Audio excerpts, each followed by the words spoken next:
It's amazing how much I will forgive when I like the characters.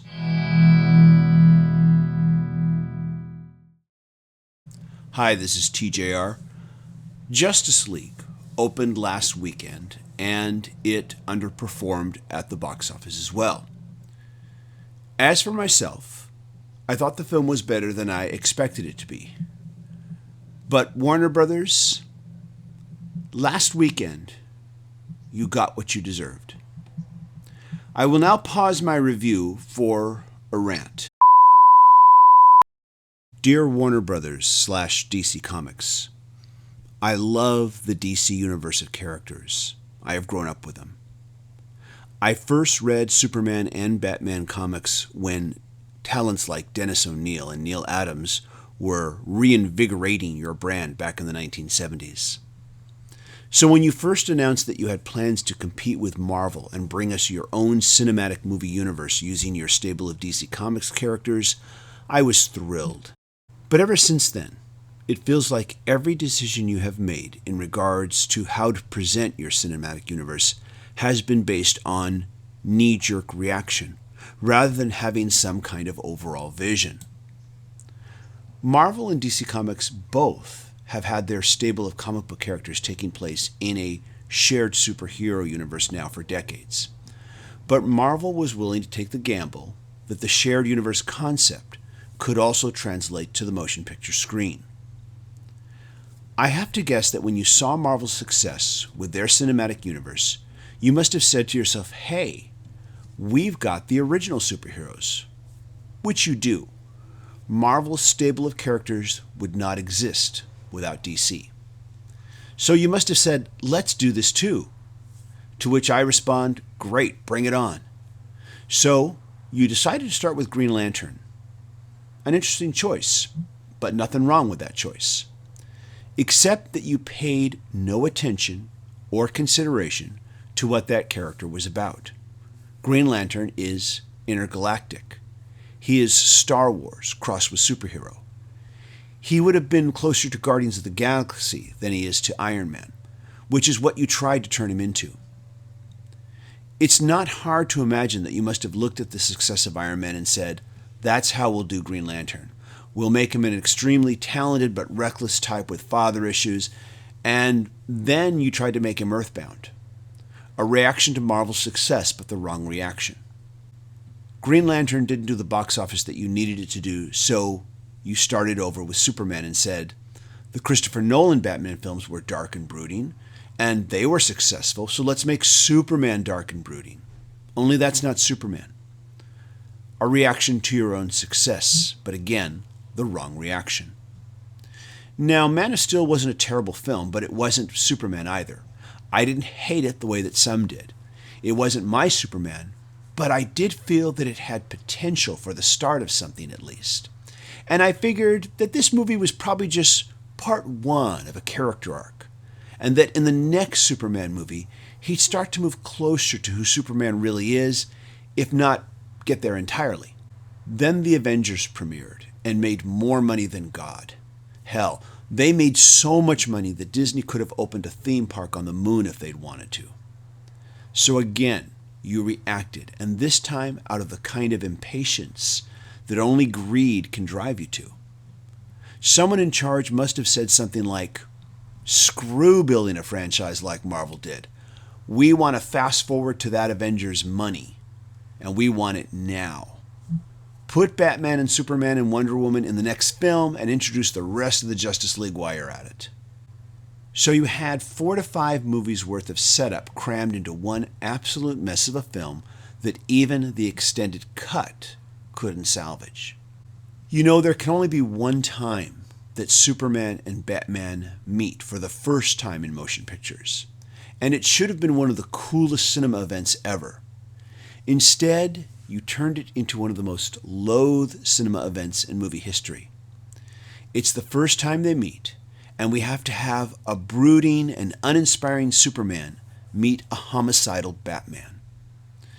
Once again, the wrong reaction to Marvel's carefully planned strategy, because you were impatient and unwilling to put in the work necessary to earn that money. Then out of left field, you released a third film starring the DC Comics villains, which most of the general going movie public has never heard of. A movie with the villains is definitely the right time to go grim and gritty. And it looks obvious that that was the direction that film was going in. But after the poor reaction to Batman v Superman, you got cold feet and said, oh, Batman v Superman was too dark. Audiences didn't like that. Quick, do a bunch of reshoots, add a bunch of jokes, and a bunch of hit songs every 5 minutes to the soundtrack. That worked for Marvel's Guardians of the Galaxy, and it was a film about some outlaws, so it should work here too, right? No, this is not a film about outlaws. It's a film about villains, terrible villains. This was certainly the time to go gritty, but not the time to do it. Because before you have your supervillains forced to team up in a film, you should first introduce them in individual films fighting against their superhero nemesises, so that audiences can know who they are before you team them up.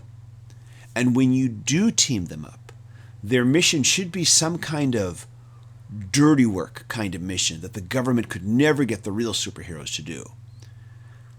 Having them fight an all-powerful magical menace is something you save for your version of Doctor Strange, not your supervillain team-up issue. Then, the fourth film, Wonder Woman, proving that even a broken clock is right once in a while. I am not sure how this film happened, but I'm glad that it did. Mostly, it feels like you let the director alone to follow her vision. This leads to Justice League. I will now pause my rant and move forward with my review. I went in with very low expectations.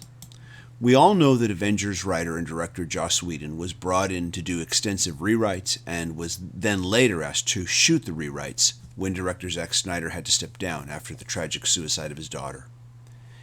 It is a credit to Joss Whedon that his reshoots and the original Zack Snyder footage blend as well together as they do. But I'm not surprised. One of Joss Whedon's early gigs was that of a script doctor, someone who fixes scripts that aren't working. He is the Hollywood equivalent of the studio musician who knows how to adapt his style to the works of others and enhance that work rather than distract from it. One of the first scenes we get is clearly one of these reshoots. In it, Joss Whedon gives us a flashback scene of Superman before his death in Batman v Superman. I am guessing that the scene is about 3 minutes or so in length. But in those 3 minutes, he gives us something that Man of Steel and Batman v Superman were unable to give us. A Superman that we can care about. A Superman whose death we would have cared about had we had him in the two aforementioned movies. I think that one of the best ways to enjoy Justice League is to try as hard as possible to forget that the first 3 films ever existed. Instead, watch it as if this is the first film, with Wonder Woman as the prelude. I took this approach, and it mostly worked for me. Think about it. The first movie in the DCEU is Justice League, and the film opens with the world in mourning after the death of Superman. With no other backstory other than Wonder Woman as the prelude, you would find yourself thinking, Superman is dead? Ooh, I wonder what happened. So now, every time that I hear Wonder Woman talking to Batman about events from BVS, instead of remembering what a mess that movie was, I would instead be thinking, ooh, what happened? Can't wait for the prequel film that will explain it all. But in the meantime, my imagination imagines a much better picture than what I actually saw. I know. I shouldn't have to imagine anything. But if I don't, then there are just too many inconsistencies. Obvious ones like how the movie Justice League tells us that before his death, Superman was a beacon of hope. Except that in Batman v Superman, we never saw that. Man of Steel did keep talking about it, but it also never showed it to us. I can't imagine what it must have been like to be Joss Whedon trying to write the reshoots, being asked to fix the studio's past mistakes and help course correct this film. And this is why the film comes off as a bit of a patchwork. It's clear that the film was going to go one way and then was changed near the closing stretch. This is what made Suicide Squad an even bigger mess than BVS. And this film is miles above Suicide Squad, so we do have that to be grateful for. I could sit here and point out other inconsistencies too, and plenty of YouTube commenters already have, but at the end of the day, given all that this movie has been through, it's amazing that it turns out as good as it does. It's not a great film, and it's not as good as Wonder Woman, but I did find myself enjoying it. There is a confidence to how this movie moves along in spite of its troubled past. And I give one part majority of that credit to Joss Whedon's rewrites. He has proved time and again that he knows how to write likable characters and knows how to juggle large groups of them in a story as well. I'm guessing that Joss Whedon probably grew up reading a lot of the Justice League stories from the 80s when George Perez was drawing them, because I feel like a lot of how the team interreacts and helps each other when they are in battle mirrors how they did in the comics from that time period. I am also going to give the other majority of credit to all the principal actors in the film. They all give their A game to their respective roles. For me, the rewrites and the actors equal characters that we like. And like I said at the beginning, in an action genre picture, I can forgive a lot if I like the characters. So what does the film get wrong? Well, plenty. I could talk about them, but I am sure that by now you've heard most of them already, i.e. the villain is generic. This is the number one thing that everyone brings up. Steppenwolf is part of Jack Kirby's fourth World Series universe. It's a rich and detailed part of the DC universe, but with no context or backstory given in this film, he becomes just another generic bad guy. And then there's all the superhero outing in the film too. Aquaman calls Bruce Wayne Batman in front of the local villagers, and Lois calls Superman Clark within earshot of the police. These are some of the more glaring mistakes. But at the end of the day, the real problem with Justice League is the lost opportunity that it represents. Like I said earlier, there is only one time that Batman and Superman can meet for the first time in motion pictures, and that one time was wasted in BVS. I wouldn't say that this first time that we get the Justice League in a motion picture is a waste, but it's not as grand as it could have and should have been. Justice League is fun in spite of its many problems. It gets the superhero action and the superhero interaction spot on. And we finally get the Superman we deserve rather than the one we've had for the last two films he was in. And all the characters are very likable. But it could have made so much more of an impact than it did had Warner Brothers been willing to spend a little bit more time planning. I will give the film overall a B-, but I will give Joss Whedon an A for fixing Superman, and whose rewrites I feel pretty much kept this film from getting what more than likely would have been a much lower score. And now, back to my rant. I saw Justice League on opening weekend in the evening at Downtown Disney, one of the most popular shopping districts in Orange County.